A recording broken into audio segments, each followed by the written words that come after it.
Hello everyone, welcome to this video. Today in this video we are going to start with the topic population stabilization and birth control. Let's start the topic. In the last century, an all-round development in various fields significantly improved the quality of life of people.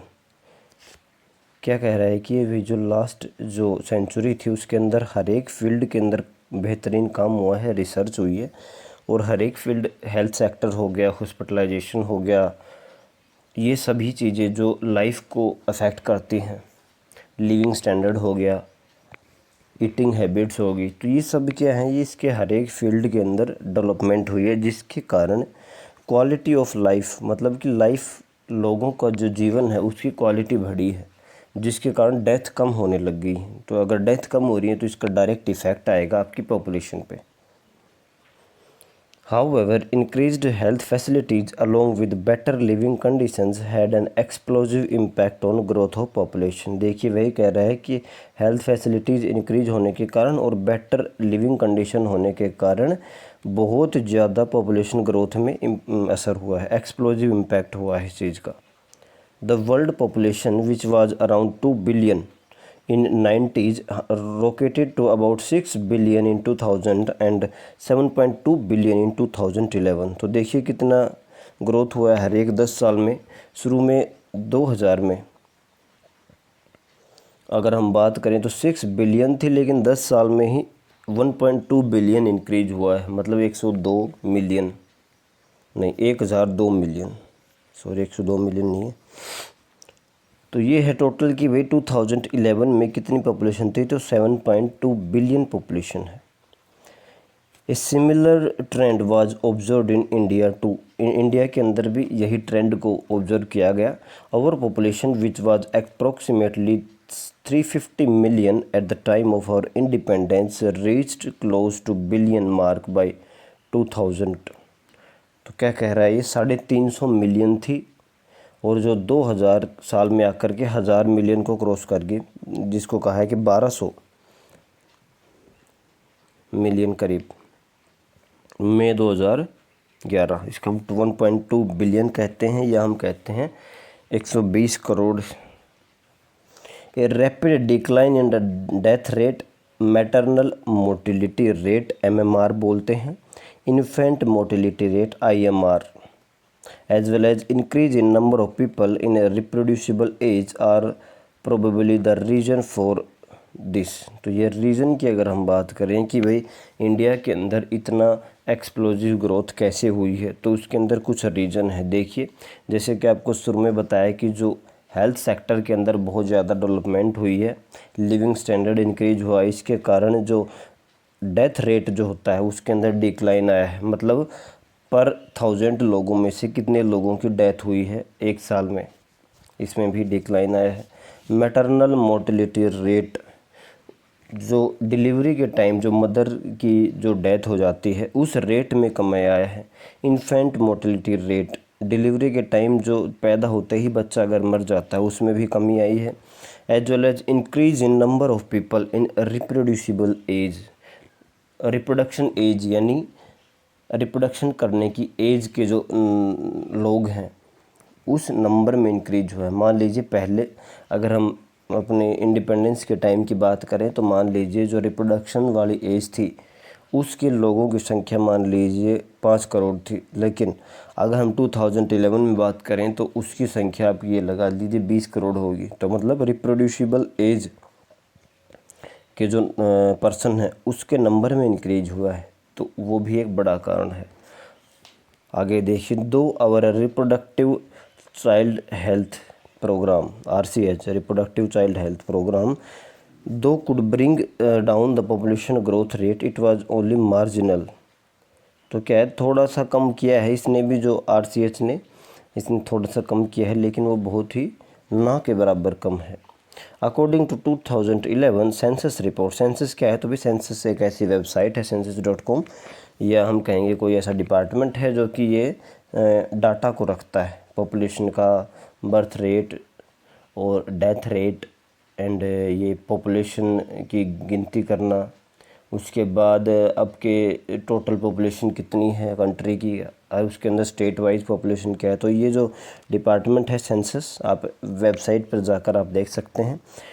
तो ये census की 2011 की report क्या है कि population growth rate was less than 2%, यानी 20/1000 पर year कि भी पॉपुलेशन कितनी बढ़ेगी, तो 20/1000 पर year, less than 2% population growth है, यानी at a rate at which our population could increase rapidly, बहुत तेज़ी से इंक्रीज होगी। Such an alarming growth rate could lead to an absolute scarcity of even the basic requirement. तो आप जैसे पढ़ते आ रहे हैं कि भाई जैसे जैसे पॉपुलेशन बढ़ती है वैसे वैसे जो उनकी बेसिक नीड है उनको भी पूरा करना है, वही पूरा नहीं हो पाएंगे। खाना पीना है उनको कैसे मिलेगा, मकान, धरती, ज़मीन, सब की बहुत ही कमी आ जाएगी, यानी कि फूड, शेल्टर एंड क्लोथिंग, कपड़ा, रोटी और मकान, यदि ये बेसिक रिक्वायरमेंट ही पूरी नहीं कर पाएंगे।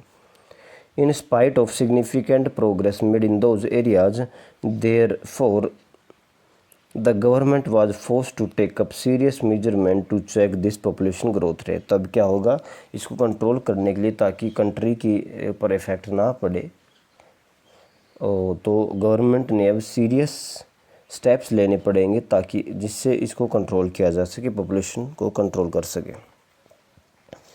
The most important step to overcome this problem is to motivate smaller families by using various contraceptive methods। अब इसके बारे में बात आएगी कि भाई क्या क्या कॉन्ट्रासेप्टिव मेथड्स हो सकते हैं। तो ये बेस्ट मेथड यही रहेगा कि भाई जो पॉपुलेशन को कम ही रखा जाए, जो फैमिलीज़ हैं, जो स्मॉल फैमिलीज़ को ज़्यादा बढ़ावा दिया जाए।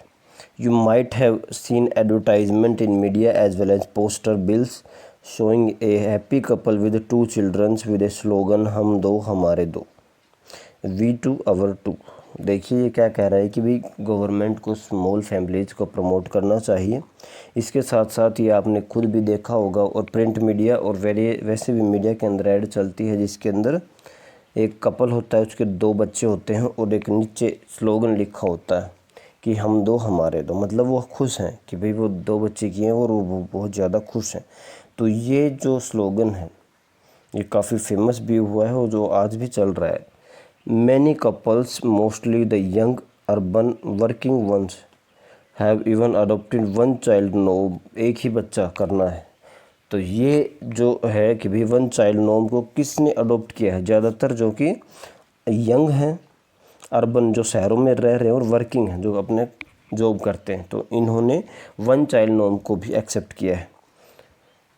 Statutory raising of marriageable age of female to 18 years and that of males to 21 years. तो ये क्या क्या कह रहा है कि भाई शादी करने की उम्र को भी बढ़ाया गया है कि भाई मेल के केस में 21, फीमेल के केस में 18, और अभी अभी कुछ दिन पहले मेरे ख्याल खबर आई थी कि जो फीमेल की एज को भी 21 कर दिया गया है। तो इससे भी काफ़ी इफ़ेक्ट पड़ेगा।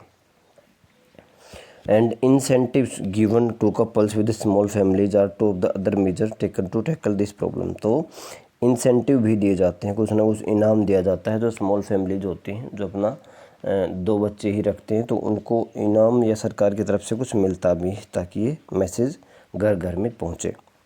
Late us describe some of the commonly used contraceptive methods which help prevent unwanted pregnancies. तो अब ये आगे के पोर्शन में क्या होगा, बर्थ कंट्रोल कैसे करना है। बर्थ कंट्रोल करने के लिए हम क्या यूज करते हैं, कॉन्ट्रासेप्टिव मेथड्स।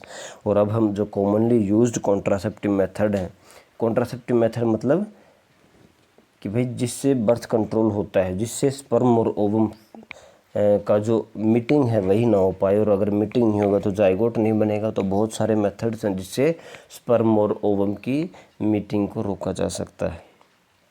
देखिए, ए ideal contraceptive should be user friendly. अब सबसे पहले ये क्वेश्चन भी आ सकता है कि what are the properties of a ideal contraceptive. हम हिंदी में कहते हैं इसको शायद गर्भ निरोधक। तो जो आइडियल कॉन्ट्रासेप्टिव है उसको सबसे पहले तो यूज़र फ्रेंडली होना चाहिए, जो उसको यूज़ करता है वो आसानी से यूज़ करे, उसमें कोई दिक्कत ना हो, ईजिली अवेलेबल हो, आसानी से मिल जाए, इफ़ेक्टिव होना चाहिए। ऐसा नहीं है कि कुछ इफ़ेक्ट ही ना करे, यूज़ भी करे यूज़र और उससे कुछ इफ़ेक्ट ना हो। एंड रिवर्सिबली विद नो और एटलीस्ट साइड इफ़ेक्ट, कोई भी साइड इफ़ेक्ट ना हो या फिर सबसे कम साइड इफ़ेक्ट हो। तो ऐसा कुछ आइडियल कॉन्ट्रासेप्टिव के ये जो प्रॉपर्टीज़ होनी चाहिए, इको फ्रेंडली मतलब user friendly, easily available, effective and no side effect. और आप इसमें एक दो यूज कर सकते हैं कि भी कॉस्ट भी कम होनी चाहिए ताकि जो आसानी से उसको लोगों तक पहुंचाया जा सके। इसके साथ साथ it also should in no way interfere with sexual drive, okay, desire और the sexual act of user. तो ये क्या कह रहा है कि इसके ये कहीं भी इंटरफेयर नहीं करना चाहिए सेक्सुअल ड्राइव के अंदर, और जो सेक्सुअल एक्ट जो होता है, जो सेक्सुअल एक्ट के दौरान ये कहीं भी बीच में इंटरफियर नहीं करना चाहिए, इसकी वजह से कोई डिस्टर्बेंस नहीं आना चाहिए, हम ये कह सकते हैं। तो ये भी इसकी एक प्रॉपर्टी होनी चाहिए। A wide range of contraceptive methods are presently available in the could be broadly grouped into following categories. तो जो आज मार्केट में जो कॉन्ट्रासेप्टिव के मेथड्स अलग अलग प्रेजेंट हैं उसको हम 4 ग्रुप में बांट सकते हैं। देखिए, सबसे पहला है नेचुरल और ट्रेडिशनल। तो सबसे पहला है जिसके अंदर हम कुछ भी यूज नहीं करते हैं, उसको बोला जाता है नेचुरल और ट्रेडिशनल। उसके बाद है बैरियर मेथड। बैरियर के अंदर क्या होता है कि भाई बैरियर मतलब रुकावट। तो क्या होता है, स्पर्म और ओवम के बीच में कोई ना कोई रुकावट डाल दी जाती है ताकि उनकी मीटिंग ना हो। आईयूडीज, इंट्रा यूट्राइन डिवाइस, नाम से ही पता लग रहा है, इंट्रा मतलब अंदर, यूट्राइन मतलब यूट्रस, डिवाइस मतलब कोई ना कोई डिवाइस। तो ये क्या करेगा, यूट्रस के अंदर कोई ना कोई डिवाइस को इम्प्लांट करने का है। अगला है ओरल कॉन्ट्रासेप्टिव। ओरल मतलब जो आप अपने मुंह से जैसे कि टैबलेट वगैरह लेते हैं उस तरह की पिल्स वगैरह लेनी पड़ती हैं। अगला है इंजेक्टेबल। इंजेक्टेबल मतलब उसको इंजेक्ट करना पड़ता है बॉडी के अंदर। अगला है इम्प्लांट्स एंड सर्जिकल मेथड।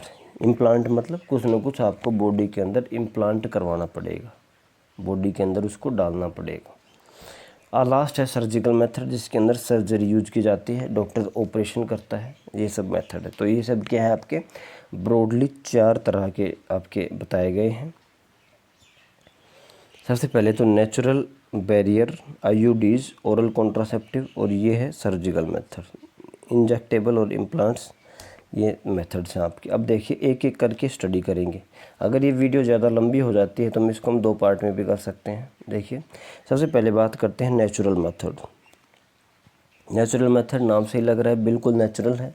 इसको मतलब बाहर से कोई भी हम डिवाइस, कोई भी ओरल पिल, कोई भी हम यूट्रस के अंदर कोई चेंज नहीं करेंगे। Natural method